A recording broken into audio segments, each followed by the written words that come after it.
बिस्मिल्लाहिर्रहमानिर्रहीम। इब्तिदा है रब जलील के बाबरकत नाम से जो दिलों के भेद खूब जानता है। देखती आंखों सुनते कानों आपको मलिक मोहम्मद ज़मान उतरा का सलाम पहुँचे। हमारा चैनल उतरा वाइब लाइक करें, सब्सक्राइब करें और बेल आइकन बटन दबाएं। जी व्यूअर्स, हम आपको विज़िट करा रहे हैं पूरे शहर का, और पूरे शहर के अंदर कितने कुएँ होते थे, किस किस की मलकियत थे, अब वहाँ क्या क्या हो रहा है, ये हम आपको दिखा रहे हैं। यहाँ हम खड़े हैं, ये जगह शहर के वस्त के अंदर है, और इस जगह के ऊपर जहाँ मैं इस वक्त खड़ा हूँ, यहाँ मेरे ख़ानदान का कुआँ होता था, यानी खाने खैला वाला कुआँ, जिसे पंजाबी में खूह कहते थे। और हर फैमिली के इस तरह मलकियत थी शहर के गिरदो नवाह में कुएँ, और उन पर रेस्ट लगे होते थे और डब्बे लगे होते थे जिन्हें डोले कहते थे। उन डोलों से पानी बाहर आता था और बैल उसके गिर्द चलते थे और वो ज़मीन आबाद होती थी।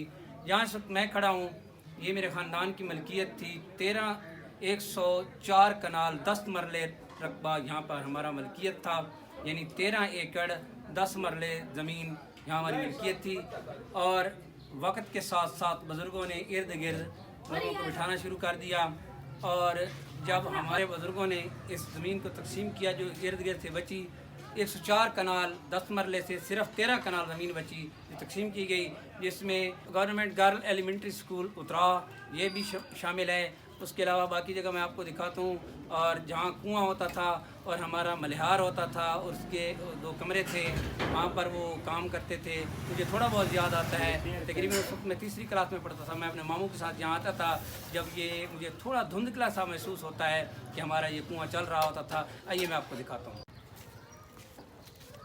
जी वीवर, मैं इस जगह जहाँ खड़ा हूँ, ये वो जगह है जहाँ कभी आबाद होती थी। मेरे पीछे यहाँ बुनियादें देख रहे हैं, यहाँ मलिहार के 2 कमरे होते थे, और जिस जगह मैं खड़ा हूँ इसके साथ यहाँ मलिहार का एक छोटा सा बरामदा होता था, जिसमें वो अपने 2-4 जानवर थे, बैल वगैरह वो बांधता था। यहाँ पीछे वो रहते थे। और जो चीज़ मैं अब आपको दिखाने चाह रहा हूँ वो ये है कि मैं जितना जानता हूँ, थोड़ा सा मेरे जहन में धुंधला सा ख्याल आ रहा है। जब मैं तीसरी में पढ़ता था तो मैं अपने छोटे मामू हकीम हबीबुल्लाह उतरा के साथ यहाँ आता था। ये एक जगह आबाद थी, मुझे याद है इतनी। तो वहाँ पे कुआँ भी जहाँ होता था, वो जगह भी आपको दिखाएंगे, वो बंद हो चुकी है। अभी मैं ये बताना चाह रहा हूँ कि हमारे बुज़ुर्गों ने इस जगह को फिर कैसे तकसीम किया है। ये पीछे 3 कनाल एक ख़ानदान की, इधर से 3 कनाल एक ख़ानदान की, और उसके पीछे ये 3 बाकी हो गई, उनकी तकरीबन 9 कनालें हो गई। और जिस जगह मैं खड़ा हूँ ये मेरे नाना और दादा की मलकियत थी, और ये 3 कनाल है।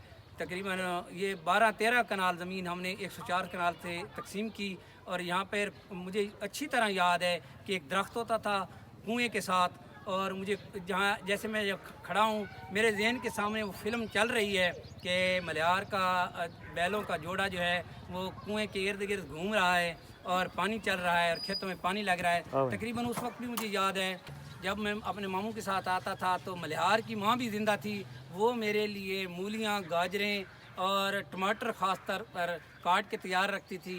जब मैं आता था तो यहाँ जो कच्चे मकान थे उनका फ्रंट जो था वो पक्का था, बैक और साइडें वो कच्ची थीं। वो मुझे मूलियाँ, गाजरें और टमाटर वगैरह खिलाती थी। तो मुझे उनका ये जो अखलाक है बड़ा अच्छा लगा। हालांकि वो हमारे ज़मीनों में काम करते थे, बड़ा अच्छा लगा। बचपन की यादें यहाँ भी ताज़ा हो गई अल्हम्दुलिल्लाह। अब आपको दिखाते हैं वो जगह जहाँ कुआँ होता था, उसके साथ मेरे नाना जी ने एक छोटी सी मस्जिद बनाई थी। अब वो मस्जिद आबाद हो चुकी है, बहुत बड़ी मस्जिद है। आइए मैं आपको वो भी दिखाता हूँ।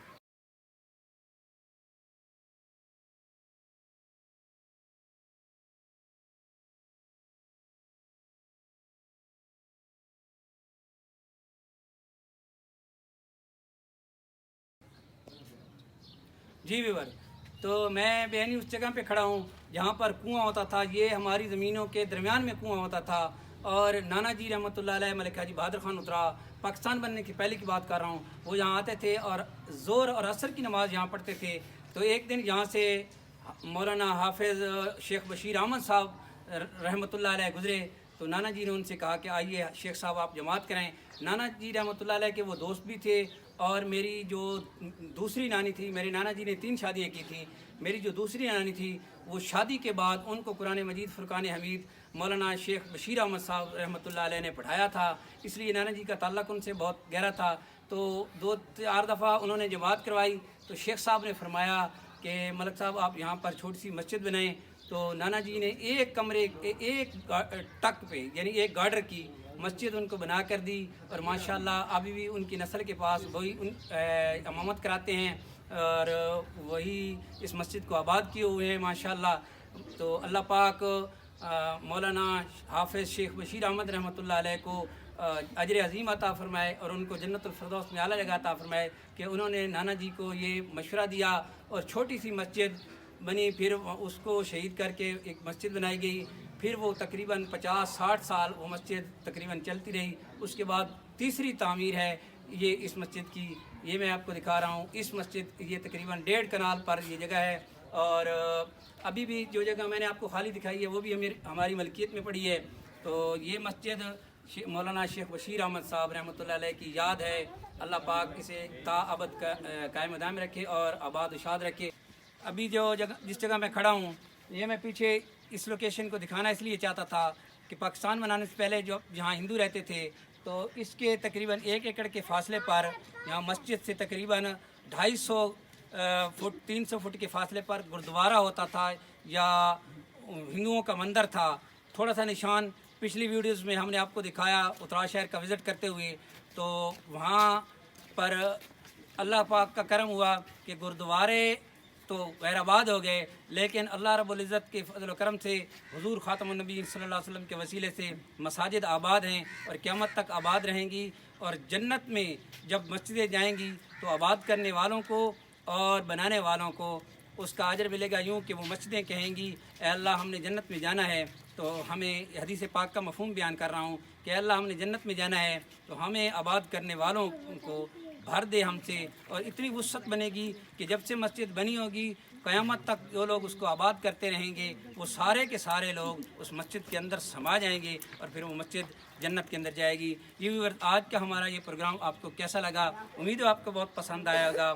آپ نے بتانا ہے کمنٹ کر کے. وطن کی خوبصورتی کے رنگ اتراؤ وائب کے سنگ میرا اور آپ کا ہو اللہ نگہبان. وطن عزیز کے لیے دعا. پاکستان زندہ باد.